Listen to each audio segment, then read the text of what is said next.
on listening. We'll be covering a presidential transition for the first time, and not just people in your newsrooms, but newsrooms that have sprung up after the last election. I will urge that we, the seniors, collaborate and support them.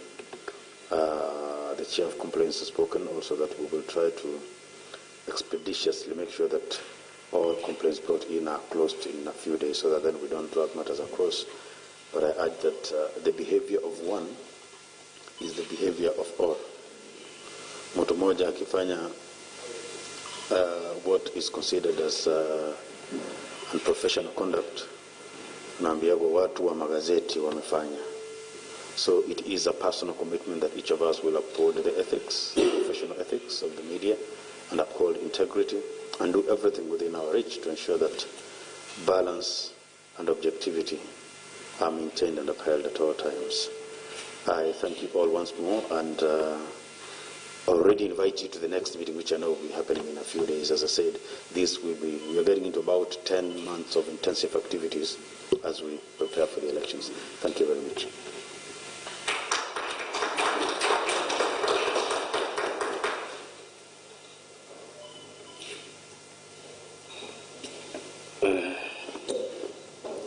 I'm asking Christine niite nani ananiambia hawa ndio watu natakiwa kuita, sasa utajua vile utawaita tu.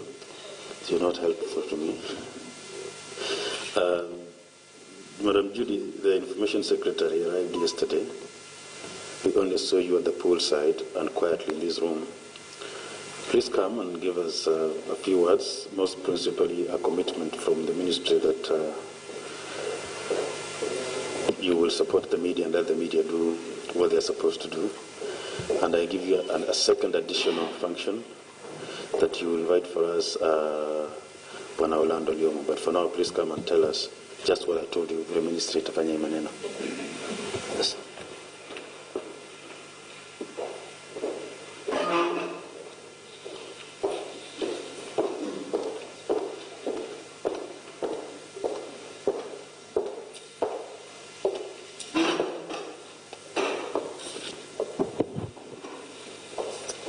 Distinguished colleagues, ladies and gentlemen, it is a sincere pleasure to be here with you today and to participate in these robust conversations that we in the media are very capable of. I think let me begin by just respecting what Mr. Omoyo has said.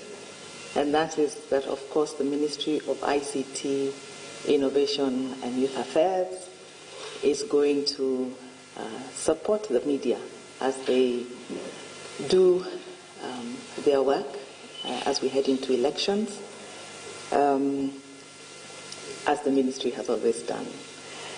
I would ask that the media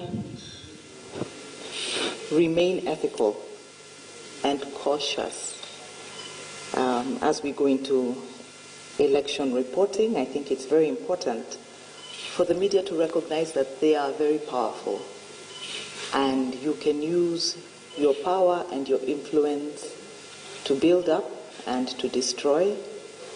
So our prayer, of course, is that you use it to build up. These guidelines are useful for capacity building for our journalists and are in accordance with the existing code of conduct. These guidelines are a self-regulation tool, and because they are industry generated, we expect that compliance will be high. The ministry, of course, is very happy to see the collaboration between the Media Council and stakeholders. And this is a demonstration of what public participation really is. So I think I want to end with saying that, of course, the ministry is very pleased with where we are at the moment, with how the industry is moving, and you have our full support. And I think as I conclude, I want to say a very special thank you to the technical committee, which was headed by my former boss, and composed of men and women of excellence and of great experience. We thank you very much for what you've done, and we look forward to a peaceful and fair election. Asanteni sana.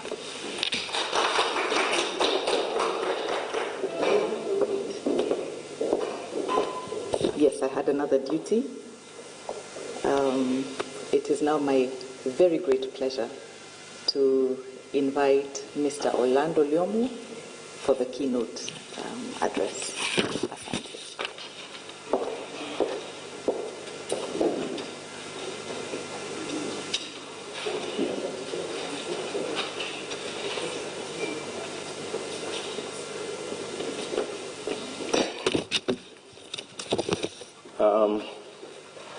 With your permission, I would like to skip past any protocol,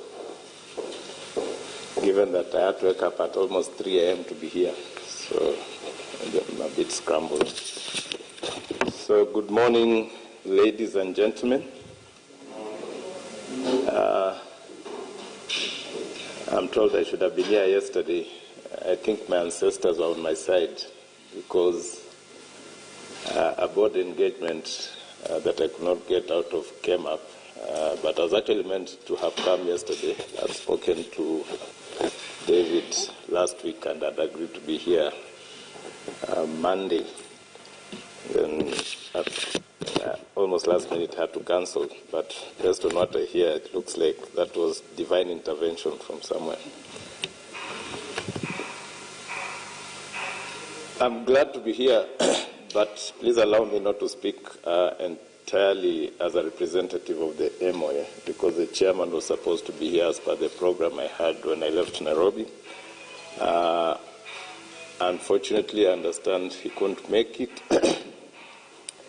and I don't like usurping responsibilities without permission from those who have bestowed that responsibility. So I have not had a chance to speak with the chairman. So I'll not want to stand here and say I speak on behalf of the MOA. I think we've had this conversation that there'll be another forum for media owners to engage on this. But I think this is quite a good step in the right direction when you think about the last two elections. If you think about 2013 election, then after that you look at 2017 elections, and now as we prepare for 2022, the issuance of these guidelines has never been more timely. And I speak as somebody who has taken part in those two elections, not just as a Kenyan, but as a member of a media organization, because 2013 marked my first election coverage as a member of the Standard Media Group, and 2017 repeat election marked my first election as the person charged with running a media organization, and there have been a lot of learnings. I think nothing prepared the media organizations or the media industry for 2013. Really. I don't think any organization was prepared for what happened, not just the media organizations. And, 2007. Apologies for that. So when 2013 came, you got the sense that there was a lot of apprehension from 2007. However, we didn't seem to have managed to get an operating space that defined how things should be done. When we were faced with the 2017 annulment, again, another first. Again, you could feel that people were struggling on how to deal with these issues. And I remember for the 2017 elections, a lot of media houses had made attempts to try and do certain things. Then there was all these pronouncements that you are not allowed to do this, you cannot do this, you cannot do that. And I feel all these gaping holes were because there was no clear direction. There are no guidelines. There are no sort of like SOPs. And basically it's like a pilot flying without instruments. If it gets dark and you don't have your instruments and you're flying by sight, then it becomes a challenge. And sometimes I think that's what has happened to media organizations. We found ourselves, flying into the darkness, and we struggle to navigate to a safe landing. And sometimes mistakes have been made, sometimes we've been successful, but nevertheless, I believe that this is one huge step for media organization, because these are regulation of guidelines that are coming from within the industry. I believe that there's no one who better understands the pain, the joy, the frustrations of journalism than journalists themselves. However, what are the issues that might have to be addressed even as we think about guidelines? I think a few years ago I had the pleasure of hosting Kenya Editors Guild at our offices. I don't know that they remember, but one of the things I pointed out was about the quality of journalism going forward. My feeling, and I speak as a neutral party, I know I'm not a journalist by training, but I keep saying that after the number of years I've stayed in the media industry, I consider myself now a media person. I used to be told you can either become one by osmosis or by going to school. I think mine was osmotic. I've had to absorb all that.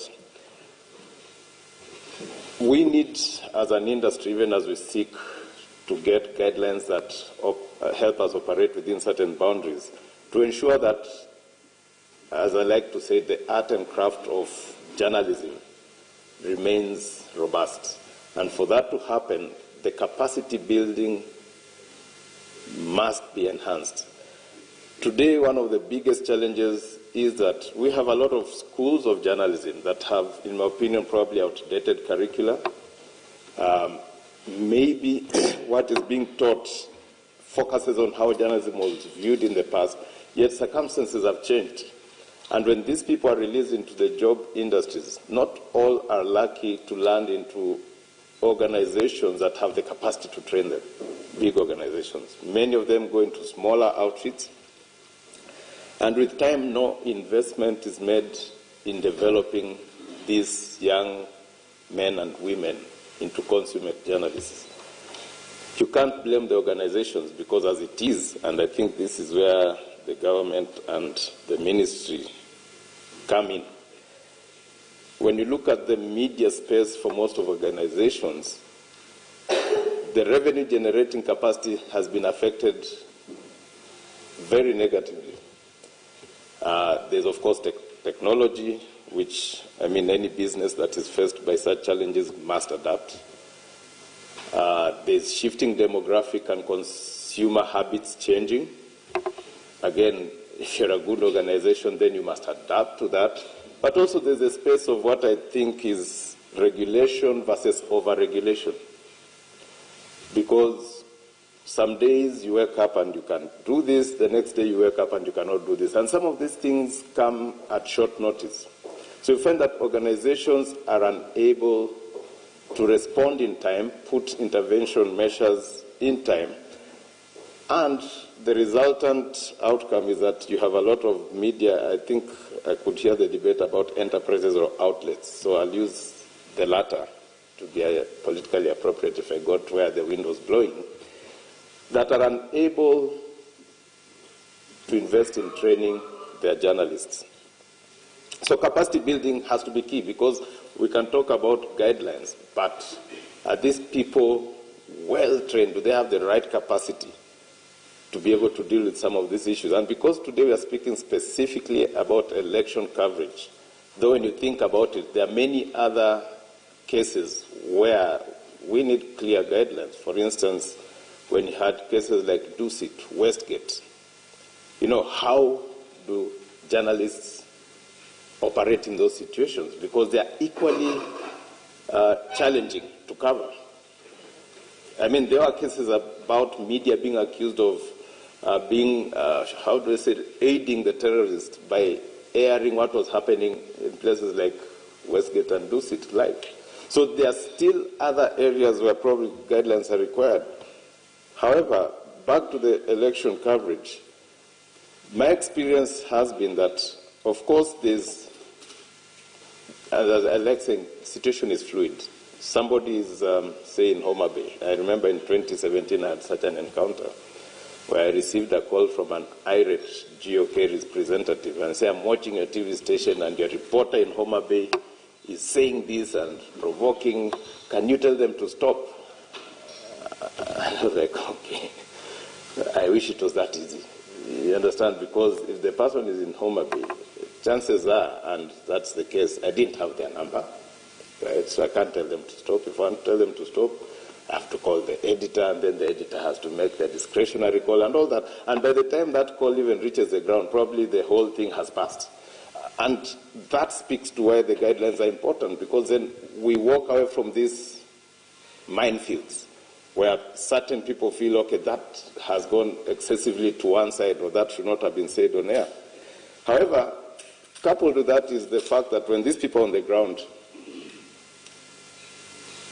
are they properly trained, not just for the coverage, but also to assess other issues, for instance, their personal security? You know, we always forget that these are young boys and girls we send to the field, give them the mandates, and they're trying their best. Are they able to assess the evolving situation? Are they able to understand what can inflame tensions and what is acceptable? And I hope the guidelines over time can evolve to ensure that there's freedom for the journalists to express themselves, not to be gagged, but within those confines. The other thing that we should think about, if I'm to be very genuine, is about the handling of the election results themselves. I believe you guys have discussed at length. My experience is, for whatever reason, sometimes you feel like media houses are not supposed to report what is happening on the ground when it comes to the results.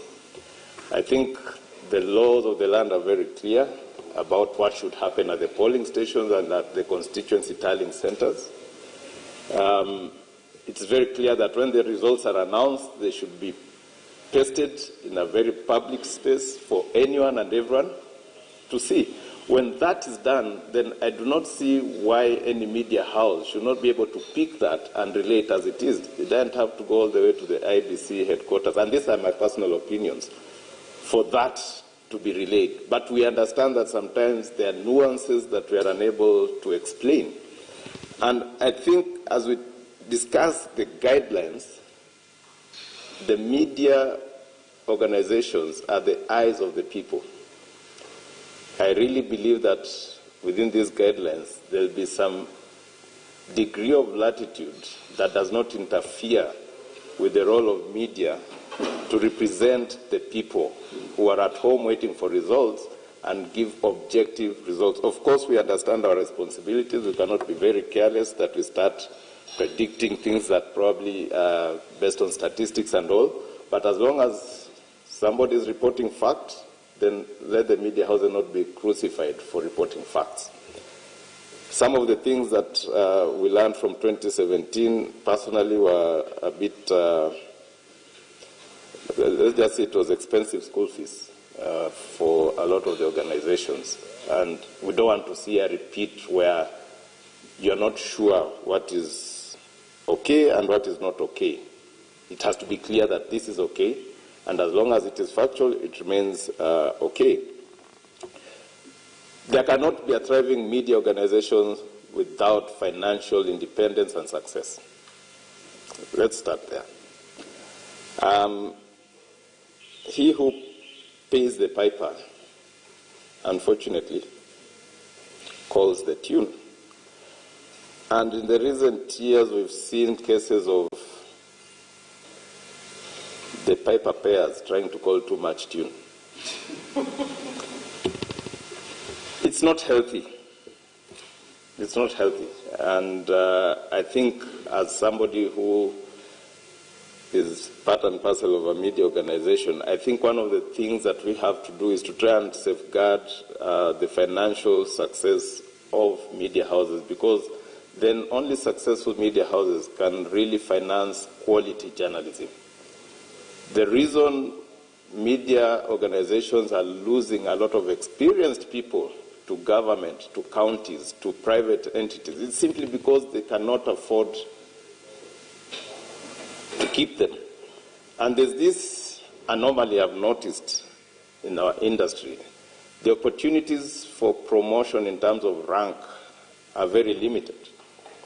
I call it an anomaly because having worked in a different industry prior to my current space, it was always clear that you'd move here, here, here, then you go there.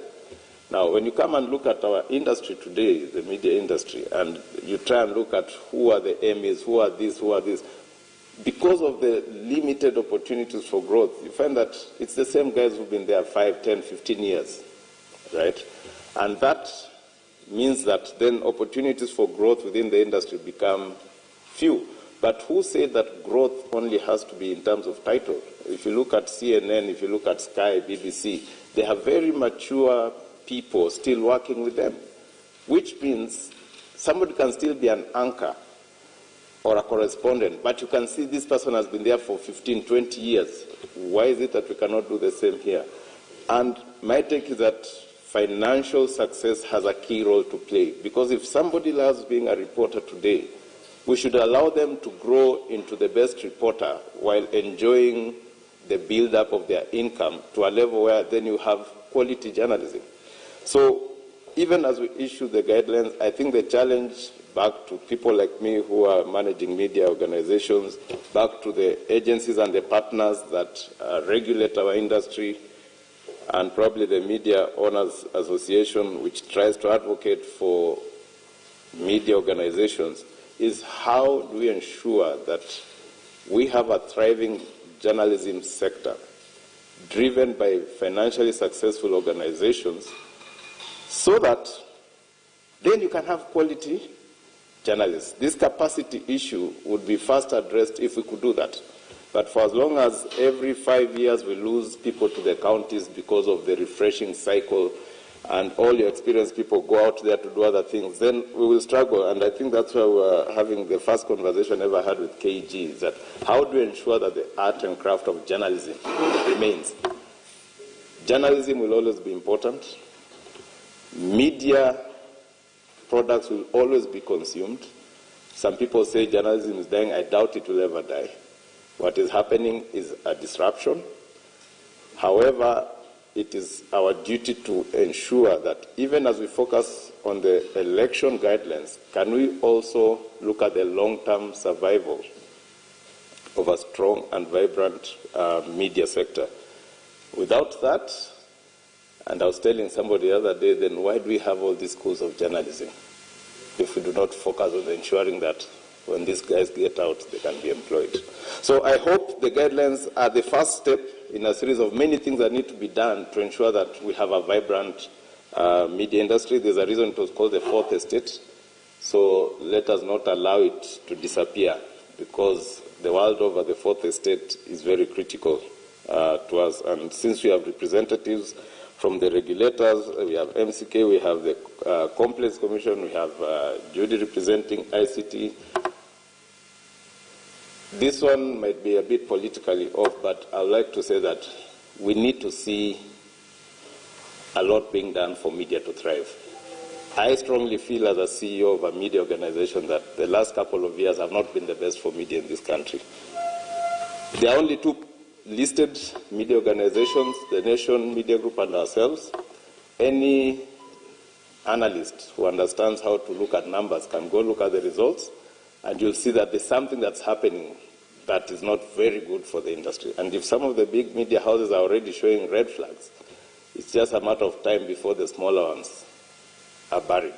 So thank you very much, and I would like to thank all of you for the time you've put in to ensure that these guidelines come to life under the support of MCK. It's important. Normally, if you don't regulate yourselves properly, somebody else will come and they might not understand your industry. So you guys have done a fantastic job. I hope that when we go back, we'll iron out the small, or the few contentious areas, so that then you are left with guidelines that can be passed on to posterity, and only minor changes or build-ups can be done. So thank you very much.